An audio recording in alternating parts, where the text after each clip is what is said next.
Hello and good morning, students. Welcome to our online session of social science.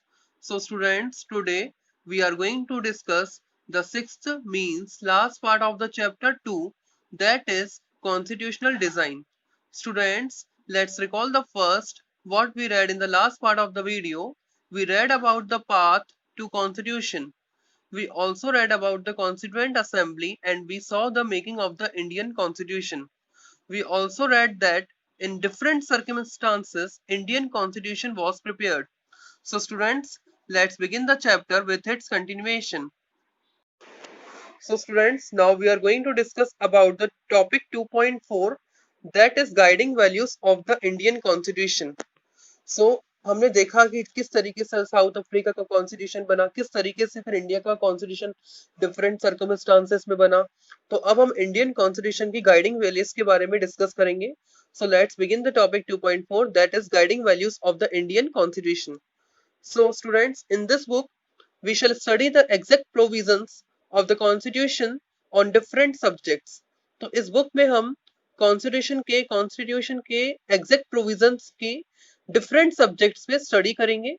At this stage, let us begin by understanding the overall philosophy of what our constitution is all about. तो इस stage पर हम discuss करेंगे, ठीक है, कि constitution की overall philosophy के ऊपर हम डिस्कस करते हुए शुरुआत करेंगे, ठीक है, कि कॉन्स्टिट्यूशन हमारा आखिर में है क्या. ठीक है, we can do this in two ways. ये हम दो तरीकों से कर सकते हैं. First, we can understand it by reading the views of some of our major leaders on our constitution. तो फर्स्ट जो है वो किस तरीके से कर सकते हैं, वी कैन, हम समझ सकते हैं जो हमारे इंपॉर्टेंट मेजर लीडर्स हैं कॉन्स्टिट्यूशन पे, जो हमारे मेजर लीडर्स हैं उनके व्यूज को पढ़ते हुए हम समझ सकते हैं. ठीक है, but it is equally important to read what the constitution says about its own philosophy. लेकिन इसके लिए इतना इक्वली इंपॉर्टेंट है जो हमारे कॉन्स्टिट्यूशन के बारे में, जो हमारे कॉन्स्टिट्यूशन की खुद की फिलोसफी है उसके बारे में पढ़ना. So this is what the preamble to the constitution does. Let's turn to these one by one. तो ये जो बात है कि कॉन्स्टिट्यूशन क्या कहता है बेसिक आइडियोलॉजी के बारे में, तो हमारा जो प्रीएम्बल दिया हुआ है कॉन्स्टिट्यूशन की शुरुआत में ही, तो वो प्रीएम्बल कॉन्स्टिट्यूशन की बेसिक आइडियोलॉजी समझाता है कि हमारा पूरा कॉन्स्टिट्यूशन वो हमारा किस बात के आसपास घूम रहा है और क्या क्या इसमें मेन मुद्दे उठाए गए हैं. तो आइए हम इसे पढ़ते हैं one by one. So let's begin the dream and the promises. Okay, so the dream and the promise. Okay, some of you have may have noticed a name missing from the sketches of the makers of the constitution, Mahatma Gandhi. तो students, आप लोगों ने notice किया होगा कि जो sketches दिए makers of constitution में, आप देख रहे हैं बुक में जो साइड से जो स्केचेस दिए, जैसे बलदेव सिंह है और भी सारी स्केचेस दी, जवाहरलाल नेहरू वगैरह, तो उसमें आप देखेंगे कि कुछ स्केचेस में से महात्मा गांधी की स्केच आपको नहीं दिखी होगी. मतलब हम ये समझ सकते हैं कि इतने बड़े लीडर होने के बावजूद महात्मा गांधी का नाम इसमें क्यों नहीं है. इतने सारे बड़े बड़े लीडर्स हैं, जबकि महात्मा गांधी ने भी हमें आजादी दिलाने में काफी ज्यादा सहयोग दिया था, लेकिन उनका नाम जो है इसमें स्केचेस में नहीं है. It means he was not a member of the constituent assembly. वो कॉन्स्टिट्यूएंट असेंबली के मेंबर नहीं थे. Yet there were many members who followed his vision. लेकिन इसमें फिर भी कई सारे ऐसे मेंबर्स थे जिन्होंने महात्मा गांधी के विजन को फॉलो किया, उनकी फिलोसॉफी को फॉलो किया. Years ago, writing in his magazine Young India in 1931, he had spelled, important book है, he had spelled out what he wanted the constitution to do. जब महात्मा गांधी की बात आती है तो उन्होंने अपनी आइडियोलॉजी को सामने रखा था 1931 में ही एक मैगजीन में लिखते हुए, एक यंग इंडिया मैगजीन में लिखते हुए कि वो एक कॉन्स्टिट्यूशन बनाना चाहते.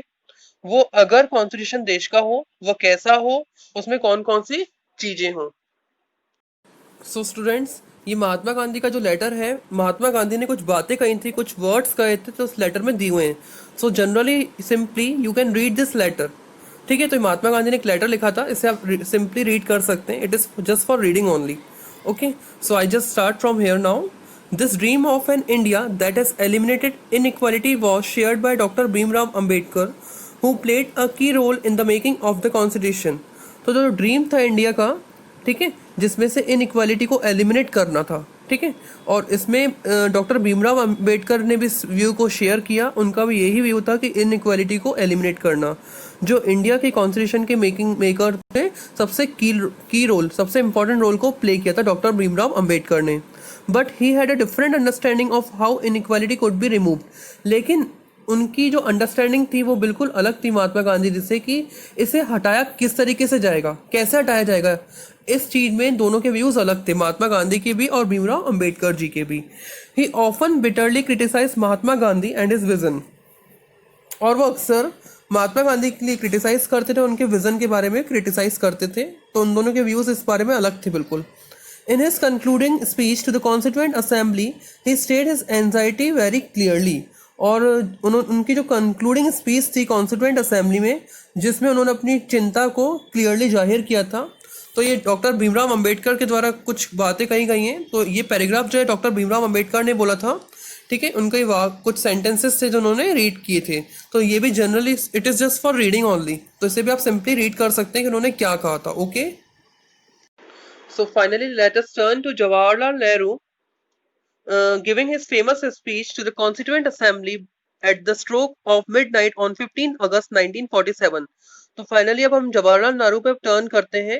तो जब वो 15 अगस्त को, जब हमारा देश आजाद हुआ था, ठीक है, तो नेहरू जी अपनी एक फेमस स्पीच जो है वो दे रहे थे कॉन्स्टिट्यूएंट असेंबली में, ठीक है, 15 अगस्त की रात को। तो नेहरू जी की कुछ स्पीच जो है इस तरीके से दी गई है नेक्स्ट पेज पर।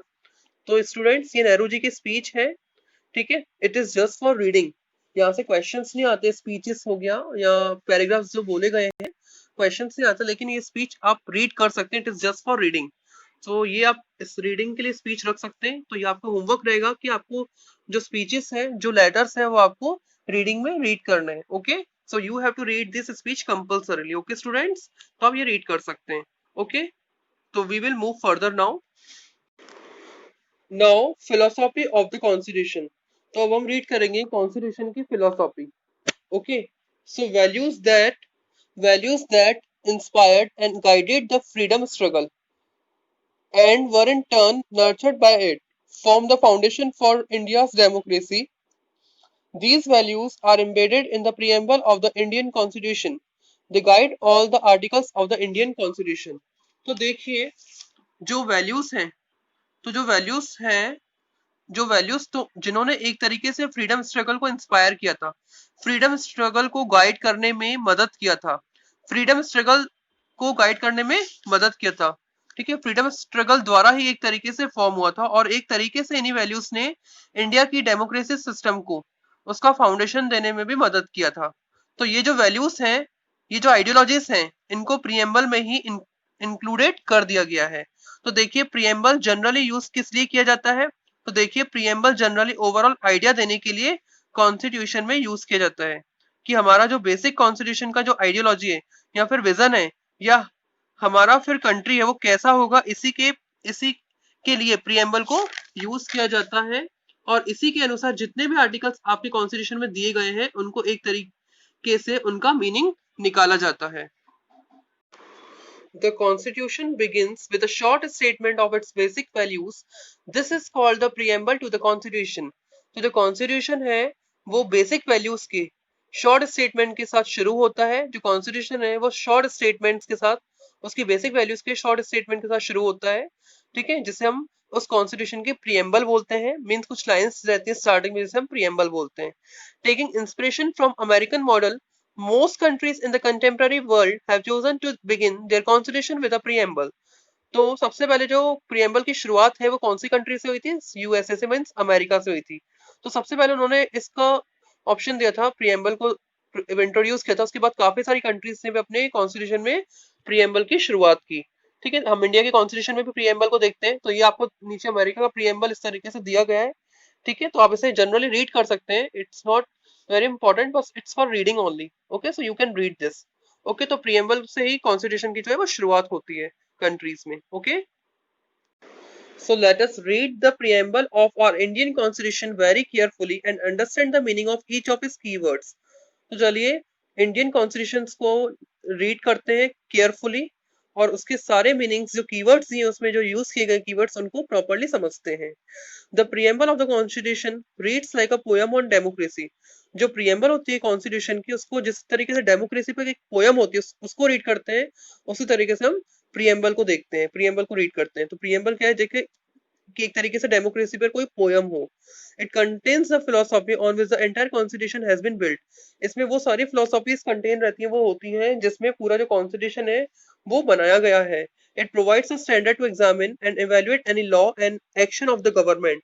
ये हमें एक स्टैंडर्ड प्रोवाइड करता है जिसमें हम सरकार के किसी कानून और उसके किसी एक्शन को एग्जामिन और इवेल्युएट कर सके, to find out whether it is good और बैड, कि जो सरकार ने जो नीतियां बनाई है वो सही है या नहीं है, सरकार के कानून या उनके एक्शंस को एग्जामिन कर सके कि वो सही है या गलत। It is the soul of the Indian constitution. तो प्रियम्बल जो है इंडियन कॉन्स्टिट्यूशन की आत्मा है। It is the soul of the Indian constitution. तो ये लाइन बहुत इंपॉर्टेंट है। Okay students, so students, it is the preamble of the constitution. Okay, so we, the people of India, having solemnly resolved to constitute India into a sovereign, socialist, secular, democratic republic, and to secure to all its citizens justice, social, economic, and political liberty of thought, expression, belief, faith, and worship, equality of status and of opportunity, and to promote among them all fraternity arising, assuring the dignity of the individual and the unity and integrity of the nation. In our Constituent Assembly, this 26th day of November 1949, do hereby adopt, enact and give to ourselves this Constitution. तो हम भारत के लोग जो हैं एक constitution का निर्माण करते हैं, तो हमारा जो देश होगा वो सोवर्जियन, सोशलिस्ट, सेक्युलर, डेमोक्रेटिक रिपब्लिक होगा। तो यहाँ पर स्टूडेंट्स आपको बगल में अगर आप देखें साइड से, आपको इन मीनिंग्स दिए हुए हैं, सारे जो वर्ड्स इसमें इंपॉर्टेंट वर्ड्स जो प्रियम्बल में यूज किए गए उनके मीनिंग्स आपको इस साइड से दिए गए हैं। तो फर्स्ट है आपका, जैसे फर्स्ट है we the people of India. अब इसका मीन्स क्या है, the constitution has been drawn up and enacted by the people through their representatives and not handed down them by a king or any outside powers। तो constitution जो है वो भारत के लोगों के द्वारा ही इनेक्ट किया गया है, उनके द्वारा ही बनाया गया है, उनके रिप्रेजेंटेटिव्स के द्वारा बनाया गया है। मतलब जैसे वो डायरेक्टली तो सब लोग जा नहीं सके, तो उनके जो रिप्रेजेंटेटिव्स थे उनके द्वारा से बनाया गया है। मीन्स कि ये किसी किंग या किसी आउटसाइड पावर्स के द्वारा हम पर थोपा नहीं गया है। ओके, नेक्स्ट है सोवर्जियन। सोवर्जियन मीन्स होता है people have supreme right to make decision और internal as well as external matters, no external power can dictate the government of India। मतलब हमारी सरकार के पास, हम लोगों के पास पूरा राइट है कि हम इंटरनल और एक्सटर्नल मैटर्स में अपने डिसीजंस ले सकते हैं। कोई भी एक्सटर्नल पावर गवर्नमेंट के डिसीजन को डिक्टेट नहीं कर सकती, उनको बता नहीं सकती कि क्या करना है। ओके, सो स्टूडेंट्स नेक्स्ट है socialist. Wealth is generated socially and should be shared equally by the society. Government should regulate the ownership of land industry to reduce socio economic equality. Socialist होता है, ठीक है, wealth जो होती है वो socially generate की जाती है और सभी के द्वारा सोसाइटी में इक्वली शेयर की जाती है।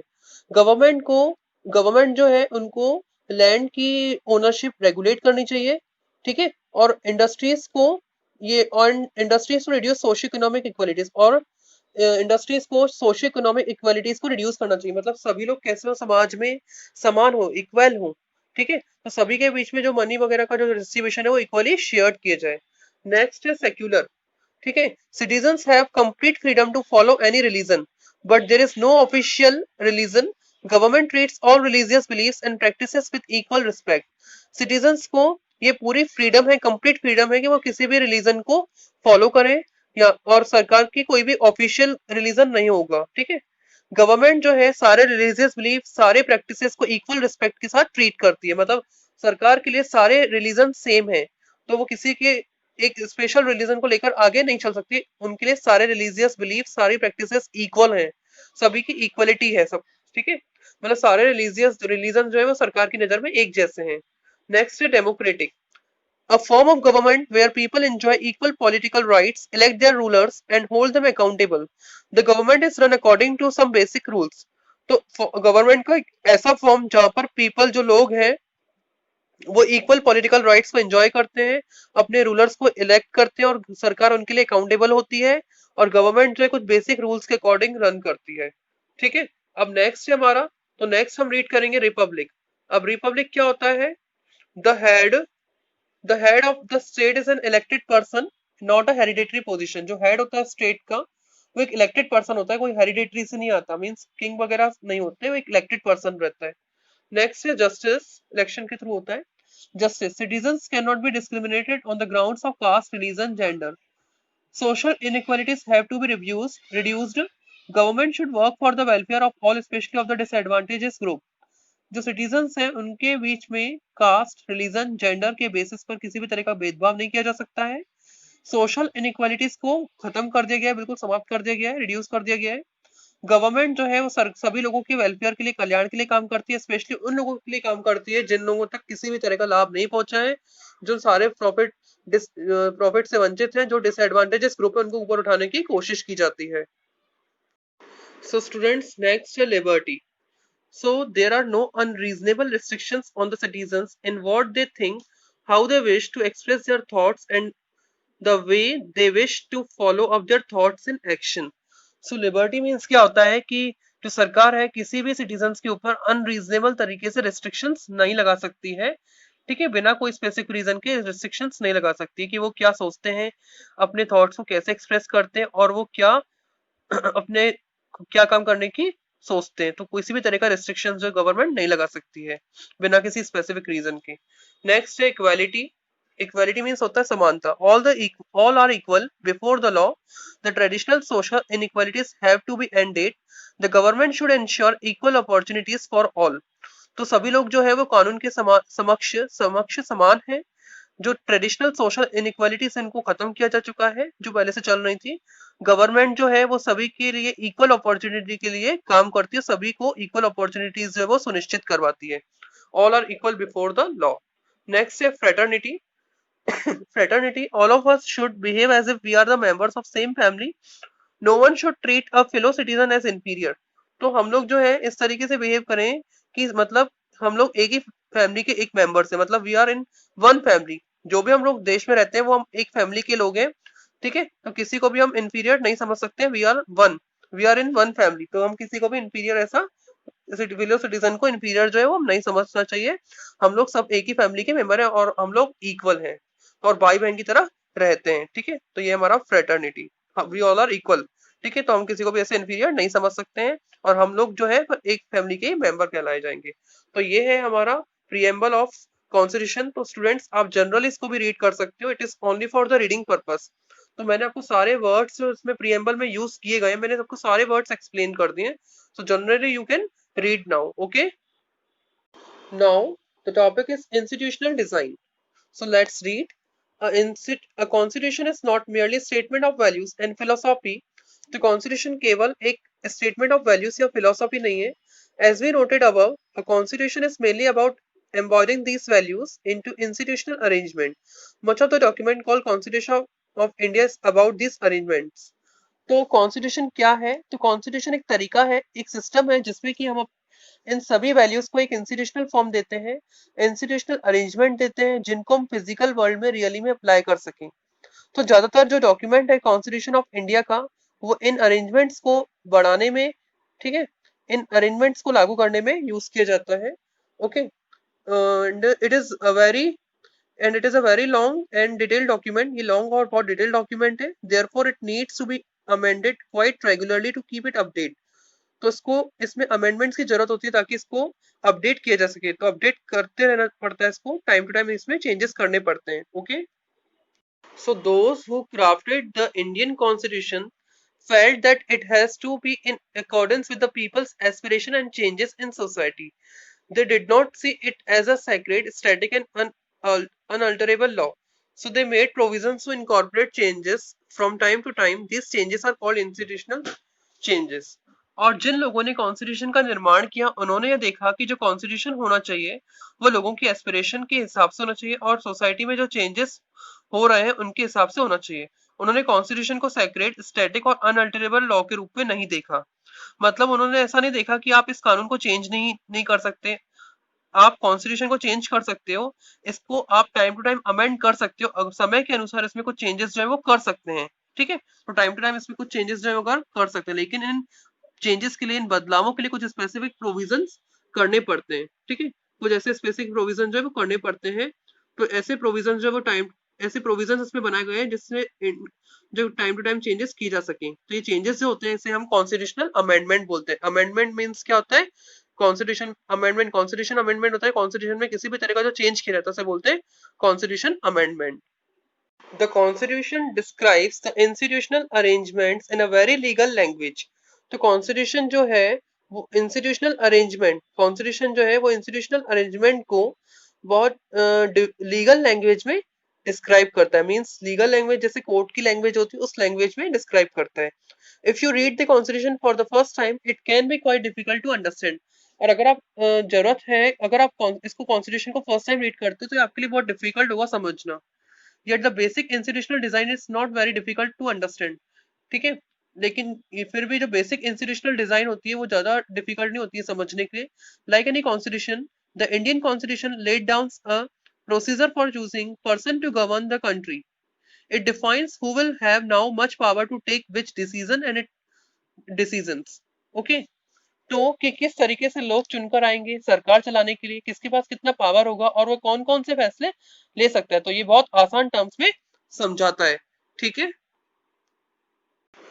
And it puts limit to what the government can do by providing some rights to the citizen that cannot be violated. The remaining 3 chapters in this book are about these 3 aspects of working of Indian Constitution.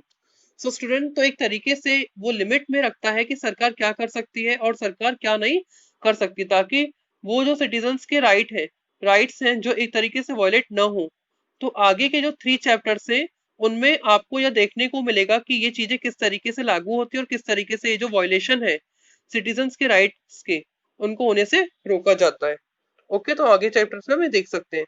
We shall look at some key constitutional provision in each chapter and understand how they work in a democratic politics. तो हम आगे देखेंगे कि आगे के chapters में हम read करेंगे कॉन्स्टिट्यूशनल प्रोविजन, कुछ इंपॉर्टेंट कॉन्स्टिट्यूशनल प्रोविजंस जो है वो हम देखेंगे आगे के चैप्टर्स में और समझेंगे कि वो डेमोक्रेटिक पॉलिटिक्स में कैसे काम करते हैं। But this textbook will not cover all the salient features of the institutional design in the Indian Constitution. लेकिन ये जो टेक्स्ट बुक है इसमें इंस्टीट्यूशनल डिजाइन के जो सैलिएंट फीचर्स हैं, जो इंपॉर्टेंट फीचर्स हैं इंडियन कॉन्स्टिट्यूशन में वो कवर नहीं होंगे। Some other aspect will be covered in your next textbook next year, और कुछ इंपॉर्टेंट जो एस्पेक्ट्स होंगे वो आपको नेक्स्ट ईयर की टेक्स्ट बुक में कवर होके वो मिलेंगे। तो स्टूडेंट्स को डिफिकल्ट वर्ड्स नीचे दिए हुए हैं, उनको आपको रीड भी करना है और लर्न भी करना है, सारे वर्ड्स आपको लर्न करना है। So finally we finish our chapter. So thank you students, thank you very much.